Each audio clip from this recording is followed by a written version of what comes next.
इनको मिट्टी में मिला देंगे और वही व्यक्ति मिट्टी में मिल गया, उसका बेटा भी मिट्टी में मिल गया और भाई भी मिल गया। एक को इस तरह से मिट्टी में मिलाया गया जो कि वर्दीधारी लोगों ने कानून तोड़ के, अगर इन्वेस्टिगेशन होगी और हम लोग करवाएंगे तो वर्दीधारी लोगों ने मर्डर किया।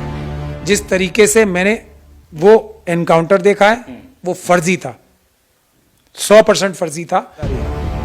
हमारी जिम्मेदारी है, उत्तर प्रदेश में बहुत बढ़िया लॉ एंड ऑर्डर स्थिति है, कोई दिक्कत ही नहीं है, हम जिम्मेदारी लेते हैं, कुछ नहीं होगा, इसलिए सुप्रीम कोर्ट ने वो पिटीशन डिसमिस कर दी। को तकलीफ नुकसान हुआ है तो उस न्यायाधीश को हुआ है, उस न्यायाधीश उस जज साहब को हुआ है जिसकी कस्टडी में वो थे। सस्पेंशन सबसे बड़ा इशारा है इस बात का कि राजनीतिक आका पूरी तरह से शामिल है इस बात में। अडानी के बारे में जो एक माहौल बन रहा था उसको दबाने के लिए किसने राहुल गांधी पे, ये सब उसी घटना चक्र का हिस्सा है। आप समझिए बात को, इस पे इन्वेस्टिगेशन होनी चाहिए, वही फ्री एंड फेयर इन्वेस्टिगेशन होगी, ये एंगल इन्वेस्टिगेट होना चाहिए। ये सब चीजें कोऑर्डिनेट नहीं की जा रही कि सत्यपाल मलिक जी का जो विवरण था वो भी दब गया, अडानी का भी दब गया। जनता को सड़कों पे आना चाहिए और इस बात की तह तक जाने के लिए बड़ा आंदोलन होना चाहिए। किसी भी जज के बारे में इस प्रकार की डराने वाली टिप्पणियां की तो हम आंदोलन इतना बड़ा करेंगे कि देश में जेलें कम पड़ जाएंगी। हम अपनी न्याय व्यवस्था के ऊपर हमला बर्दाश्त नहीं करेंगे। साबित करने के लिए जनता अब सड़क पे आ रही है, आप इसको रोक नहीं सकते। मेरी और दूसरे अम्बेडकरवादियों को रोकने के लिए आपके पास उनकी हत्या कराने के अलावा कोई रास्ता नहीं है। हम जेल भरने से नहीं डरते, हम पुलिस की लाठियों से नहीं डरते। हम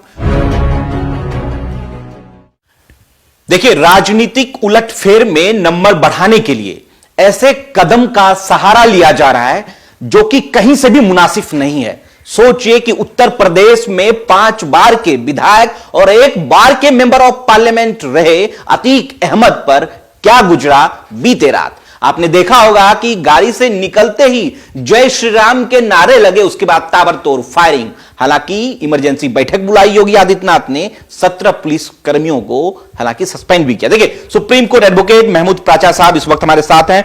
महमूद प्राचा साहब, क्या लग रहा है, एक संवैधानिक पद पर आसीन वो व्यक्ति जिस तरीके से घटना को अंजाम दिया गया, ये नजरिया क्या कह रहा है सर? देखिए, मैं तो कानूनी व्यक्ति हूं, समाज सेवी हूं, तो मैं तो कानून और समाज, देश की नजर से ही आपको बात बता सकता हूं। सबसे पहले कानून की नजर से, कानून में जो हमने क्रिमिनल लॉ में सीखा है, आज यदि कोई व्यक्ति एक धमकी देता है और उस धमकी पे अमल हो जाता है तो सबसे पहला जो पुलिस किसको अरेस्ट करती है? जिसकी धमकी पे अमल हुआ है। जो योगी आदित्यनाथ साहब हैं, उन्होंने असेंबली से क्या कहा था? मिट्टी में मिला देंगे। इन्हीं के बारे में कहा था ना कि इनको मिट्टी में मिला देंगे और वही व्यक्ति मिट्टी में मिल गया, उसका बेटा भी मिट्टी में मिल गया और भाई भी मिल गया। एक को इस तरह से मिट्टी में मिलाया गया जो कि वर्दीधारी लोगों ने कानून तोड़ के, मैं पूरी जिम्मेदारी के साथ यह बात कह रहा हूं, अगर इन्वेस्टिगेशन होगी और हम लोग करवाएंगे तो वर्दीधारी लोगों ने मर्डर किया और दूसरा वर्दीधारी लोगों के सहयोग से, यानी कि नहीं, मैं आपको अपनी जानकारी के हिसाब से बता रहा हूं।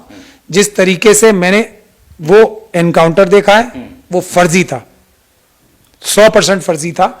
ये एक क्रिमिनल लॉयर की हैसियत से मैं अपना आपको निष्कर्ष बता रहा हूं। एक बात, दूसरी बात, इसके बारे में निष्कर्ष बताने की कोई आवश्यकता है तो वो भी मैं बता देता हूं कि पुलिस की मौजूदगी में एक ऐसा व्यक्ति, मैं तो उनकी जो गतिविधियां हैं उससे ज्यादा खुश नहीं हूं, जो व्यक्ति मरा अतीक अहमद, उसकी वजह भी मैं आपको बता दूं, या अपने दूसरे हिस्से में सोशल वाले में बताऊंगा, लेकिन अभी मैं ये बता रहा हूं, वो व्यक्ति सुप्रीम कोर्ट में एप्लीकेशन लगाई थी उसके परिवार ने कि हमारी जान को खतरा है, हमारा एनकाउंटर हो सकता है, हमें मारा जा सकता है। सुप्रीम कोर्ट में उत्तर प्रदेश सरकार के वकील ने क्या बोला होगा जाके, जो सुप्रीम कोर्ट ने यह पिटीशन डिसमिस की कि हमारी जिम्मेदारी है, उत्तर प्रदेश में बहुत बढ़िया लॉ एंड ऑर्डर स्थिति है, कोई दिक्कत ही नहीं है, हम जिम्मेदारी लेते हैं, कुछ नहीं होगा, इसलिए सुप्रीम कोर्ट ने वह पिटीशन डिसमिस कर दी। ठीक है, अब आगे चलते हैं। इससे भी बड़ी बात मैं बता रहा हूं आपकी, ये जो कोई भी अपराधी न्यायिक हिरासत में होता है, इसका क्या मतलब होता है? वो उस जज की सुरक्षा में है जिसके यहां उनका केस चल रहा है, जिनके यहां उसका मुकदमा चल रहा है। तो अगर आप मेरे ऑफिस में हो यहां, अगर आपको ऊपर वाला ना करे कोई नुकसान पहुंचा देता है, तो वो मेरी जिम्मेदारी हुई ना, आपकी सुरक्षा की जिम्मेदारी भी मेरी होती है ना। तो ये जज साहब की सुरक्षा में, जज साहब की हिरासत में है वो, जज साहब की कस्टडी में है वो, तो जज साहब को इसमें कंप्लेनेंट बनना चाहिए। बात समझिए, मैं बहुत गहरी बात बता रहा हूं। सबसे ज्यादा किसी को तकलीफ, नुकसान हुआ है तो उस न्यायाधीश को हुआ है, उस न्यायाधीश, उस जज साहब को हुआ है जिसकी कस्टडी में वो थे। अब आप तीसरी बात चलिए, ये अब इन्वेस्टिगेशन होगी तो सबसे पहले जिस व्यक्ति ने धमकी दी थी उसके खिलाफ एफआईआर दर्ज होनी चाहिए, योगी आदित्यनाथ जी के खिलाफ, जिसने कहा कि मिट्टी में मिला देंगे। अभी हम रोज देखते हैं ना, आप भी खुद थोड़ी सी रिसर्च कर लीजिएगा। एक आदमी ने कहा मैं तुझे जान से मार दूंगा, 2 घंटे बाद, 3 घंटे बाद, 5 घंटे बाद, 10 दिन बाद उस आदमी की हत्या हो जाती है। सबसे पहले पुलिस किसको पकड़ती है? जिसने थ्रेट करा। उसी के पास मोटिव, रीजन होता है। तो मैं कोई ऐसी बात नहीं बोल रहा हूं योगी आदित्यनाथ जी के लिए जो बहुत विचित्र बात हो, मैं वो बात बोल रहा हूं जो सबके साथ लागू होती है, कानून सबके लिए बराबर है, तो वही बात योगी जी के लिए भी लागू होगी। पहली बात आप खुल के ये बात समझ लें, ये कानूनी प्रक्रिया है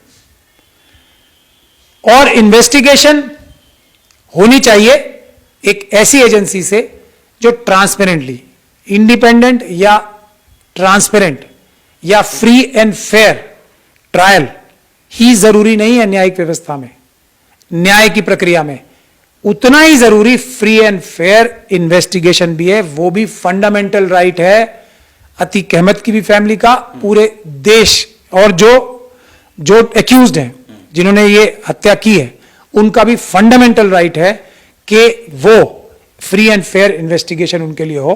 और फ्री एंड फेयर इन्वेस्टिगेशन वही होती है जो ट्रांसपेरेंटली, टाइम टू टाइम किसी अदालत में, आज जो हालात बन गए, किसी अदालत में उसके बारे में बताया जाए और जनता को भी पता लगे कि ये इन्वेस्टिगेशन का तरीका हो रहा है।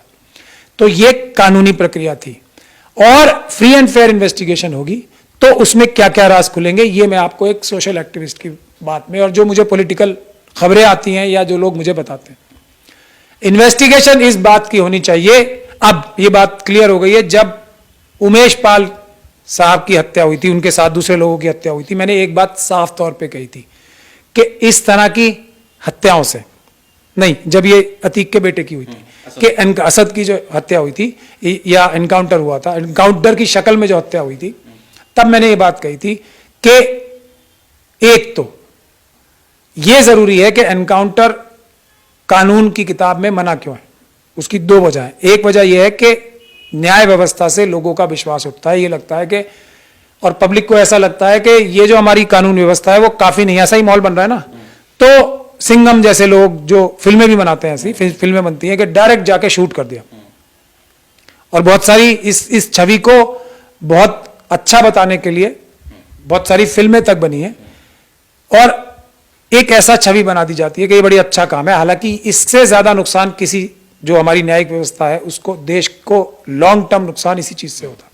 एक तो ये हो गया ना, उससे भी बड़ा नुकसान जो होता है कि जिस व्यक्ति को ऐसे मारा जाता है उसके दिल में जो राज होते हैं, जो पुलिस इन्वेस्टिगेशन में, पुलिस इंटेरोगेशन में पता लग सकते हैं, जिसमें बड़े बड़े लोगों के नाम के खुलासे हो सकते हैं, तो सबूत मिटाने की नीयत से जो ये हत्याएं कराई जाती हैं, एनकाउंटर या हत्याएं, उससे सबूत मिटते हैं। सबूत मिटाने का मतलब सच्चाई सामने नहीं आती। सच्चाई सामने ना आने का मतलब वो पिक्चर जो ये क्रिमिनल मीडिया जो है ना, ये जिसको मैं क्रिमिनल मीडिया और बहुत सारे लोग गोदी मीडिया बोलते हैं, वो एक नैरेटिव तैयार करने में मदद देते हैं, वो सच की तरफ से लोगों को दूर ले जाते हैं, और सच से जितना दूर कोई भी समाज जाएगा उस समाज का उतना ही नुकसान होगा। ये 2 नुकसान मैंने बताए थे।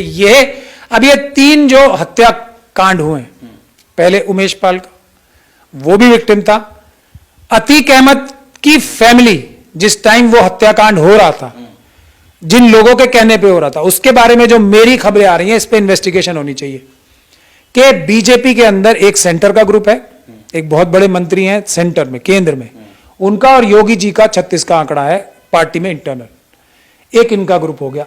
और योगी जी के जो मंत्रिमंडल है उसमें कुछ मंत्री हैं जो योगी जी के खिलाफ है, ये इनके बीच में एक द्वंद्व चल रहा है, ये उसका हिस्सा है।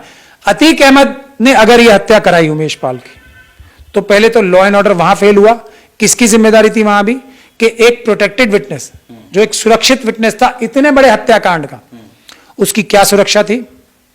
क्या ये, मैं बार बार इस बात को कह रहा हूं कि इस चीज की इन्वेस्टिगेशन होनी चाहिए सबसे पहले। क्या ये हत्याकांड उमेश पाल का बगैर पुलिस की मिली भगत के हो सकता था? इस पे इन्वेस्टिगेशन होनी चाहिए सबसे पहले। एक दूसरा, एनकाउंटर के बारे में तो क्या भी बोलूं मैं, वो तो जैसा भी था वो है ही। अब जो ये हत्याकांड हुआ है, ये क्या बगैर पुलिस की मदद से हो सकता था? क्या मदद से बोल रहा हूं मैं, इसकी इन्वेस्टिगेशन होनी चाहिए। बगैर पुलिस की इन्वॉल्वमेंट के जो अधिकारी थे, पुलिस से मेरा मतलब समझ लीजिए, जो भ्रष्ट अधिकारी राजनीतिक आकाओं के कहने पे काम करते हैं। लेकिन 17 लोगों को तो सर सस्पेंड कर दिया गया ना, ये भी तो आप देखो। मैं अब अपने वकील वाले रोल में आ जाता हूं। सस्पेंड करने की एक ही वजह होती है, इतने बड़े अपराध में अगर सस्पेंड किया जाता है तो उसकी एक ही वजह होती है कि तुम्हारा जो अपराध है इतना बड़ा पब्लिक की नजर में आ गया, उससे तुम्हें अब बचाना कैसे, इसलिए तुम्हें हम सस्पेंड कर देते हैं। 1-2 महीने बाद तुम्हें वैसे ही या तो उसी पद पे वापस ले आएंगे, मलाईदार, जिसे मलाईदार पद कहा जाता ना, या उससे भी बेहतर मलाईदार पद पे ले आएंगे। ये सस्पेंशन का राज है। सस्पेंशन सबसे बड़ा इशारा है इस बात का कि राजनीतिक आका पूरी तरह से शामिल है इस बात में। सस्पेंड नहीं करना चाहिए, इसमें मुकदमा दर्ज होना चाहिए 302 का। सर देखिए, दुनिया भर की नजर जो है फिलहाल अतीक अहमद के इस हत्या पर है। मैं एक बार पुनः आपसे पूछना चाह रहा हूं कि अगर जांच हुई, अगर सुप्रीम कोर्ट की निगरानी में जांच होती, भविष्य की बात मैं कर रहा हूं, कि मुख्य आरोपी कौन कौन होंगे? क्या योगी आदित्यनाथ आरोपी होंगे? क्या होम मिनिस्टर ऑफ इंडिया आरोपी होंगे?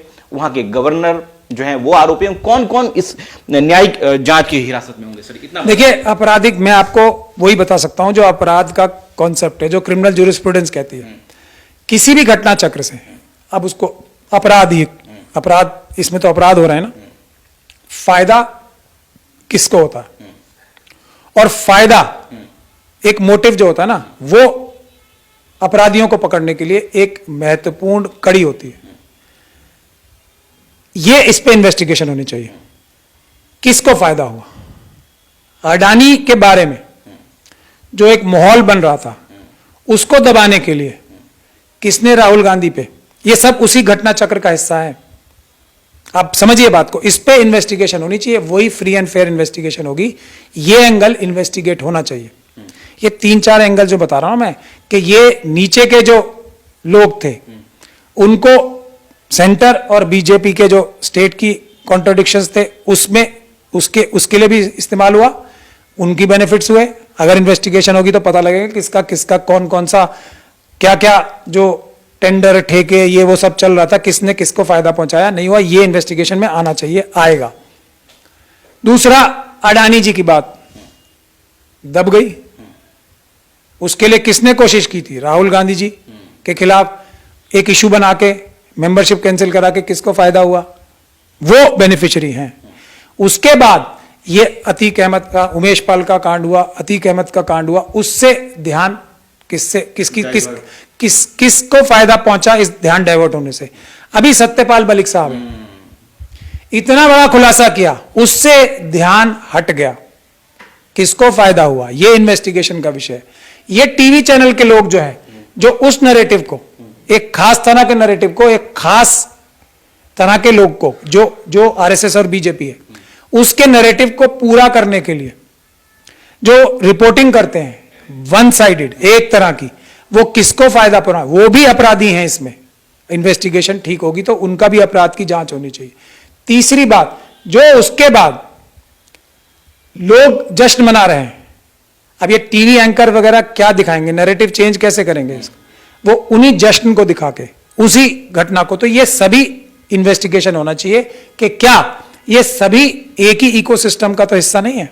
क्या एक ही जगह से तो ये सब चीजें कोऑर्डिनेट नहीं की जा रही कि सत्यपाल मलिक जी का जो विवरण था वो भी दब गया, अडानी का भी दब गया, तो यूपी में नहीं, यूपी पर केंद्रित हो गया, मैं कह रहा हूं अतीक पे केंद्रित हो गया। इसमें देशभक्ति, देशद्रोही, ये इस पे केंद्रित हो गया। इससे किसको राजनीतिक फायदा होता है?